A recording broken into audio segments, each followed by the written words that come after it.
Dans un pays de l'Afrique de l'Ouest, appelé Bénin, autrefois Dahomey, terre du farouche roi Béhanzin, se trouve une ville carrefour dénommée Boïcon.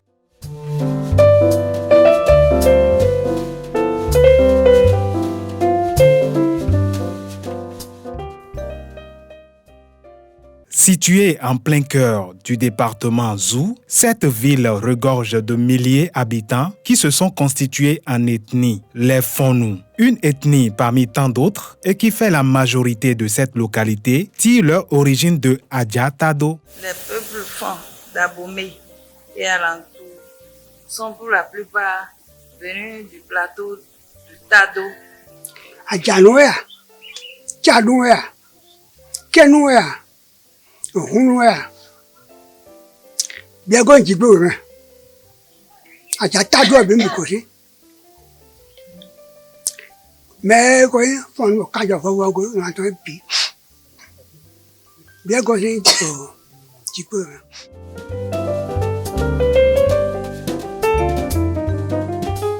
Chaque ethnie se compose de plusieurs familles qui ont chacune leur origine et histoire. Il est alors bien plus important de connaître l'origine et l'histoire de la famille Goudianou.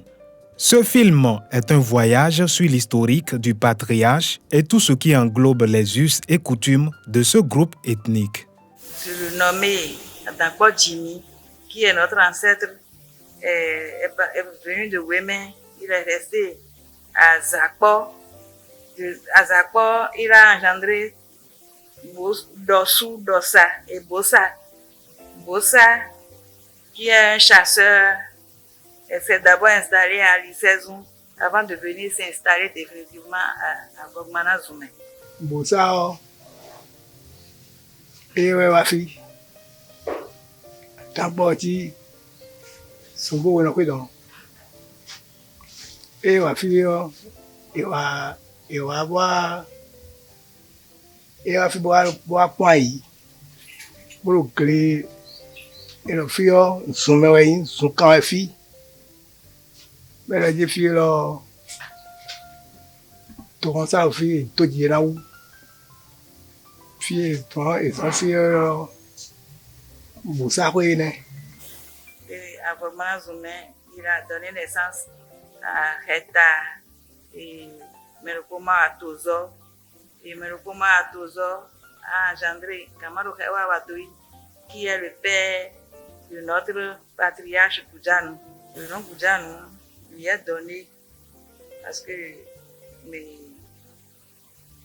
en son temps, l'homme Kamaro Hewa Wadoui était huissier chez Atandéjan, au même titre qu'un autre appelé Bao Awuyan. Donc, il y avait une Amazone assez jeune qui était promise à Ouyan Agbaou.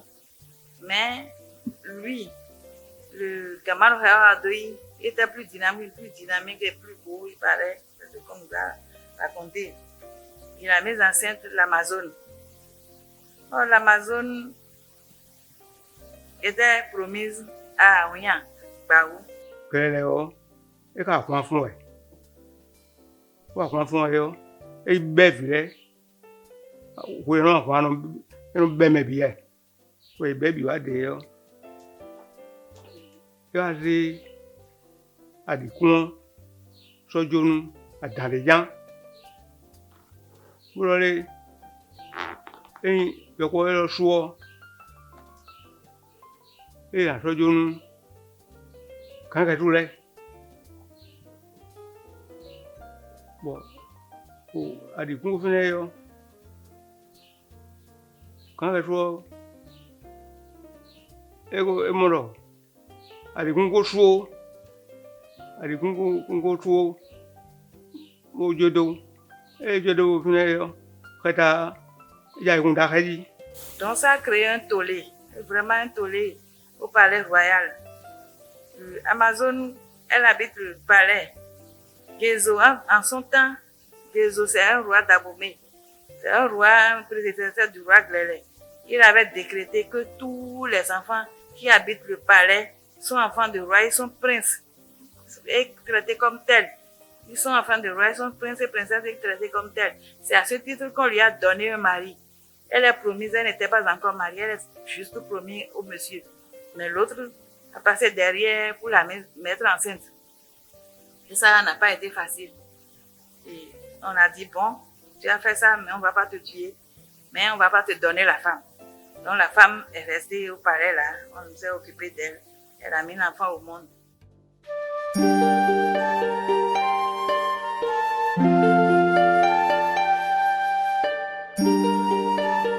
Mais d'abord, que signifie le nom Gujanu?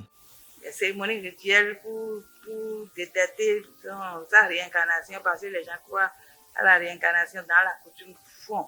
Coutume on croit à la réincarnation.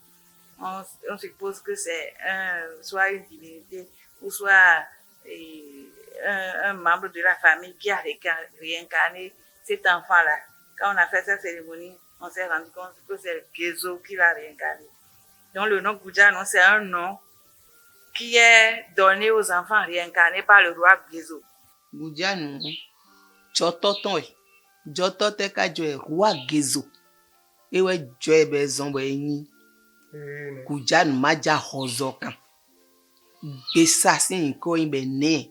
Sinon, lui-même, il s'appelle Eklenkou. Kamaru Hewa Wadoi. Nene.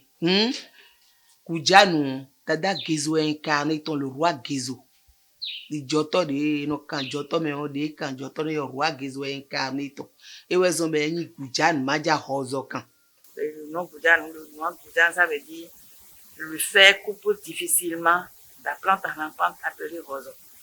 Donc c'est un nom fort du roi Gezo qu'on donne à ses enfants qu'il a incarné.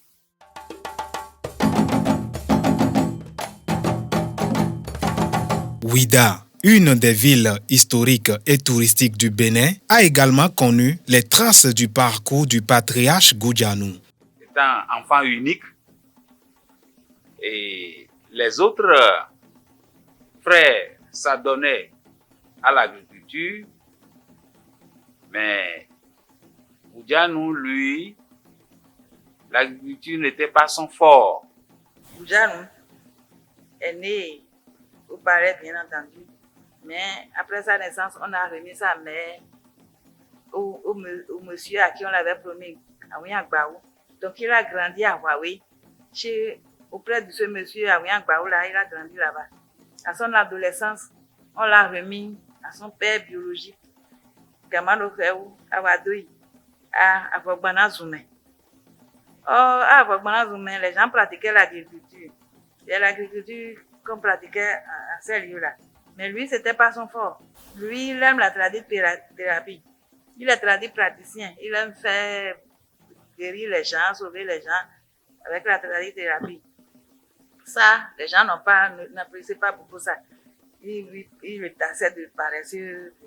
Donc, ses demi-frères ne l'aimaient pas parce qu'il ne les aidait pas dans les travaux champêtres. C'est comme ça que, dès qu'il a appris que les travaux de construction de l'église Immaculée Conception de Ouida, consacrée plus tard basilique, il a appris que les travaux de construction de cette église demandaient beaucoup de main-d'œuvre. Les gens étaient en train de prendre beaucoup de main-d'œuvre.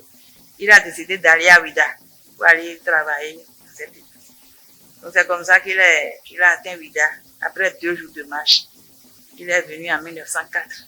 Arrivé à Ouida, il a rejoint la sœur jumelle de sa maman, puisque c'est des jumelles. Il l'a rejoint et c'est ainsi que la sœur jumelle de sa maman l'a adopté. Et ils se sont installés à Agonsa. Qui est actuellement notre maison familiale, là où nous avons comme repère pour les Gujanu dans Ouida. Sa tante, qui est en ménage avec un nommé Ali de Rindawa, à Ouida, à Gonsa, c'est eux qui l'ont accueilli et il a vécu avec eux. Il est resté avec eux. Ils ont fait de lui leur enfant adoptif. Ce couple n'avait pas d'enfant vivant. Donc, ils ont fait de lui leur enfant et on lui a donné une femme et il est resté avec eux. Quand il a fini de faire les travaux à l'église, parce que la construction de l'église est terminée en 1909, quand il a terminé, il a repris avec son métier de prédilection, qui est la pharmacopée. Et ça a fait de lui un grand guérisseur traditionnel à Ouidah et ses alentours. Le patriarche Goudianou, avec son habileté, avec sa façon de traiter les maladies, sa façon de guérir les gens, donc rapidement, il a acquis suffisamment de connaissances dans Ouidah. C'est ainsi que la première femme que Goudianou a eue, c'est de la famille Boya. Boya Elegbeta. Boya Elegbeta Bayi a été la première femme que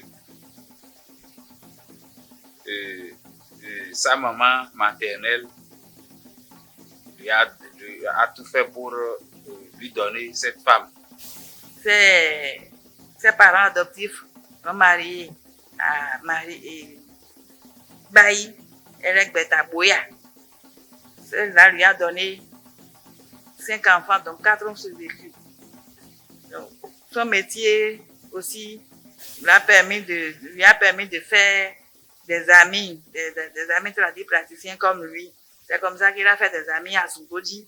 Et là-bas, il a rencontré la veuve Akono, à la Dassi, qui lui a donné aussi 4 enfants, dont 2 ont survécu. Avec Boya Elegbeta Bayi, le patriarche Goudianou a eu des enfants, dont le premier est Joseph,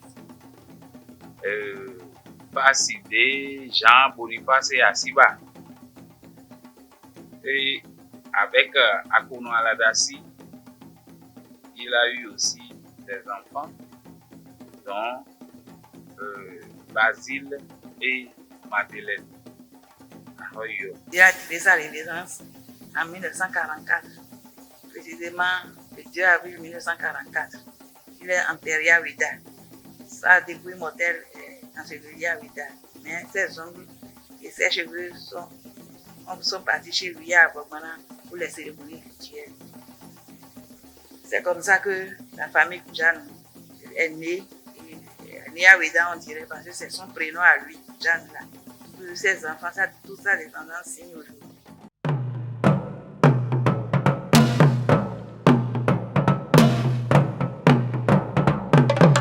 En Afrique, précisément le Bénin, chaque famille a ses rites et coutumes. La famille Goudianou est également concernée. Notre clan au sein du Dahomey, notre clan c'est les Ahantou. Donc on nous appelle les Ahantouvi. C'est le clan des Ahantouvi. Et le clan des Ahantouvi a ses interdits spécifiques. Ses interdits spécifiques. En termes d'interdits alimentaires, les Ahantouvi ne doivent pas manger de silure.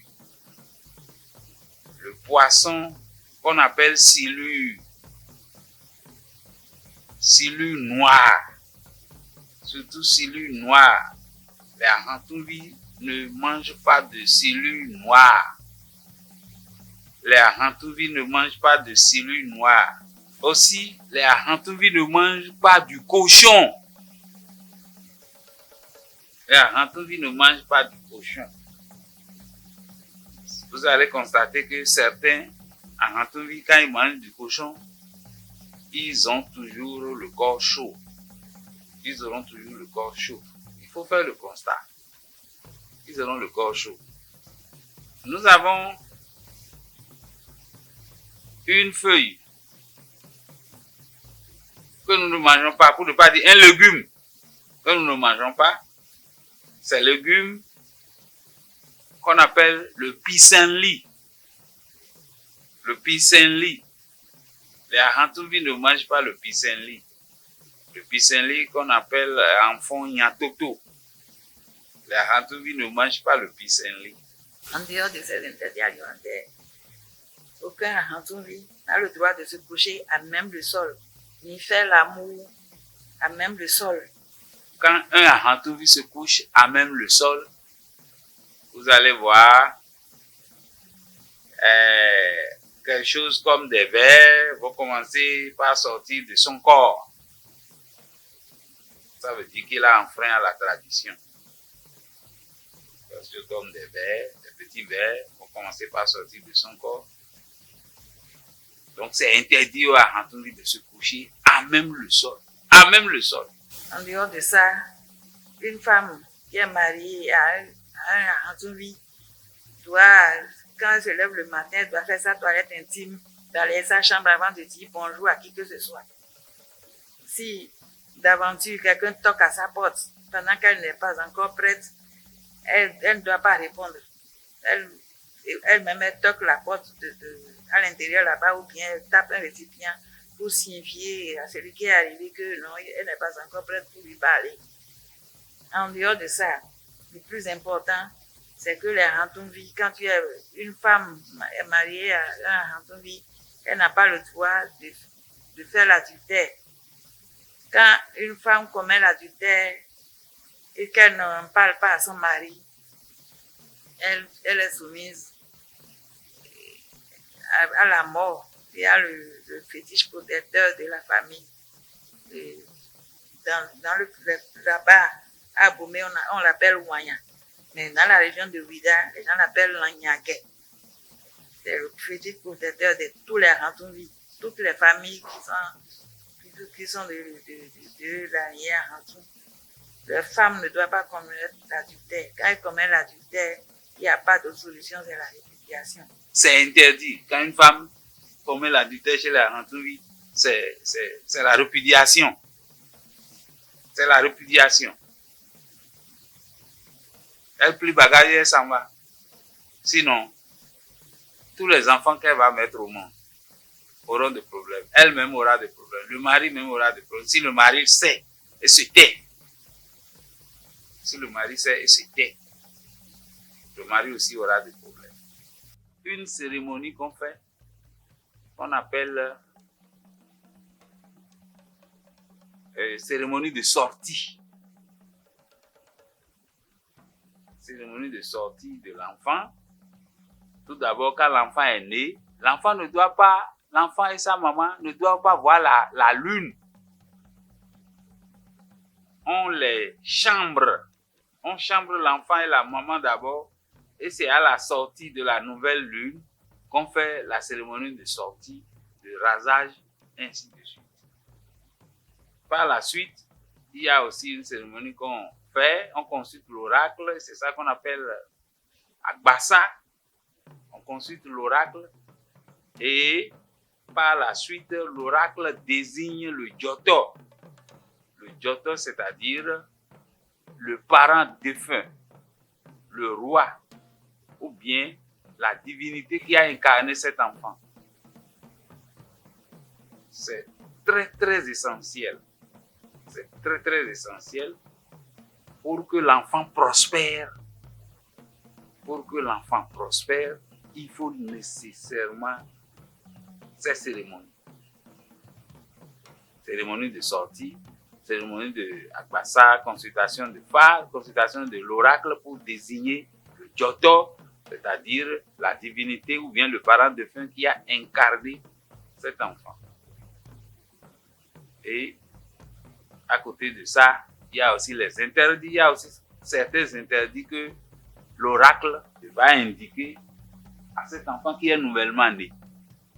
Pour communiquer avec Dieu, nos ancêtres africains avaient des divinités à travers lesquelles ils arrivaient à connaître les volontés divines, les voies à emprunter pour être heureux et protégés. La famille Goudianou a aussi des divinités qu'elle adore.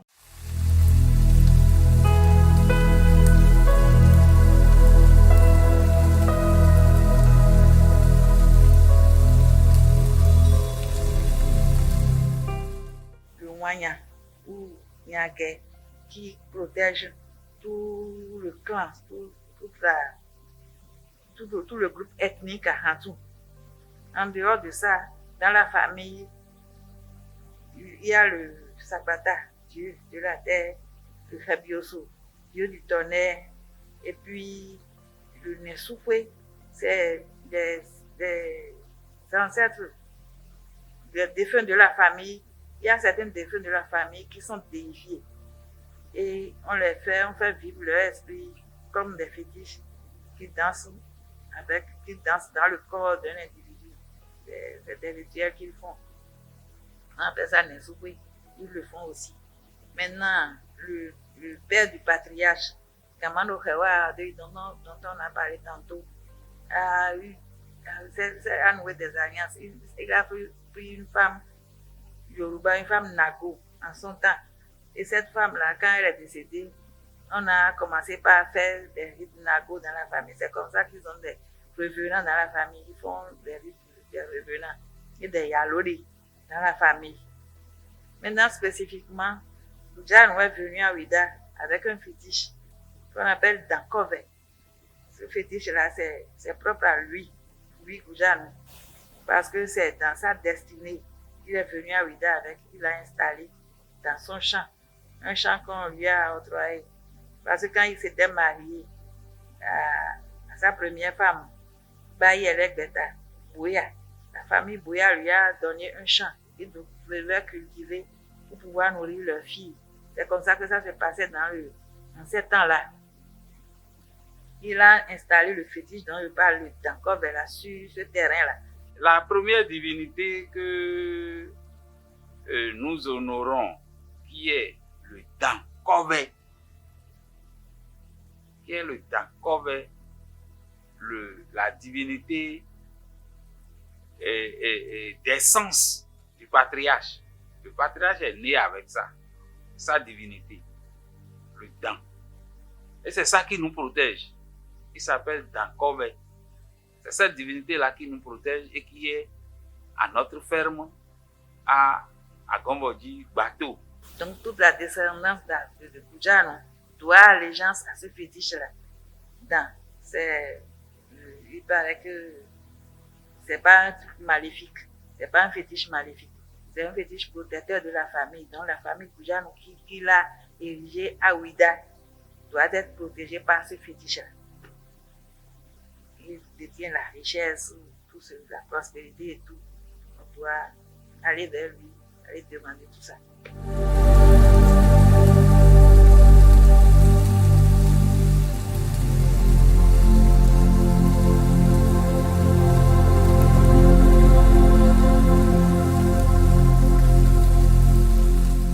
Que doivent donc retenir tous les descendants de cette famille Goudianou? La tradition existe toujours. La tradition, les us et coutumes existent. Et nous, les enfants, nous, les descendants de Arantumbi, les Goudianou, nous devons respecter la tradition et pratiquer la tradition malgré l'hégémonie des religions christianistes, ainsi de suite. Moi qui vous parle, je suis un chef traditionnel. Je suis sur un trône. Je sais ce que c'est que respecter la tradition. Donc, j'invite tout chacun pour qu'un enfant puisse avoir la paix, la quiétude, la prospérité. Il faut qu'il respecte la tradition, il faut qu'il respecte ses interdits, il faut qu'il respecte les rites et les interdits. Notre patriarche de Goudianou, il a une certaine vision. Pour lui, l'enfant est sacré. Il dit que il surnomme les enfants et que lui n'est pas venu au monde pour repartir les mains vides. Donc pour lui, l'enfant est la richesse. Donc on doit pérenniser la descendance. On doit tout faire pour que la descendance tienne et l'unité de la famille. C'est très important pour lui. Il veut l'unité de la famille. C'est quelqu'un qui a bon cœur. nous sommes nés, nous n'avons pas appris qu'il a eu des ennemis à qui il a fait du mal ici. Non, on n'a jamais appris qu'il a fait du mal. C'est quelqu'un qui a un bon cœur, qui fait du bien autour de lui. Il a coopté des gens, il a encadré dans sa vie. Parce que quand on cite ses enfants aujourd'hui, il a des enfants qu'il a cooptés et dont sa descendance tient compte aujourd'hui. Donc c'est quelqu'un de bien. Nous voulons avoir cet héritage-là, ce bon cœur qu'il a pour rassembler les gens, pour faire du bien autour de lui. Il faut qu'on pérennise cet héritage. Il y a des familles où on ne peut pas, des familles qui ne peuvent pas se retrouver. Ils ne peuvent pas se retrouver et fêter. C'est des gens qui sont toujours à couteau tiré, mais nous ne sommes pas comme ça. C'est le vieux lui-même qui a déjà implanté ce germe-là en nous. Et moi, je voudrais que ça continue.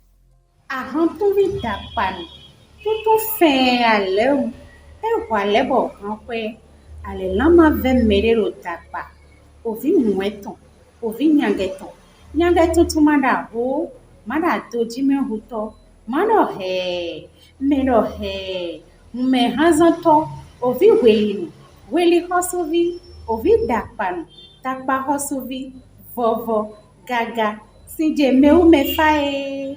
Alọjẹ mẹ́wù mẹ́fà mòwú kẹ́ńdó àkọ́bla mẹ́gbẹ́ bá hàn tún lọ àdán mẹ́tọ́ wíwáwú àdán mẹ́tọ́ wẹ̀sìn bá tẹnu mẹ́ mímí tọ́nu mi jó àìtó tuntun tọ́mọ́ túndó àyí vọ̀dí wẹ́sídì òfìdí wẹ́wẹ́ yẹnu kan bí ọ́rẹ́ jì fífá tẹ̀wẹ̀ òsínú bá tẹ̀lẹ̀ dàgbà kọ́sóbí nǹkan hwébíọ́ kákáàdà hàn tún bí dàgbà ńtsẹ̀lẹ̀ gan.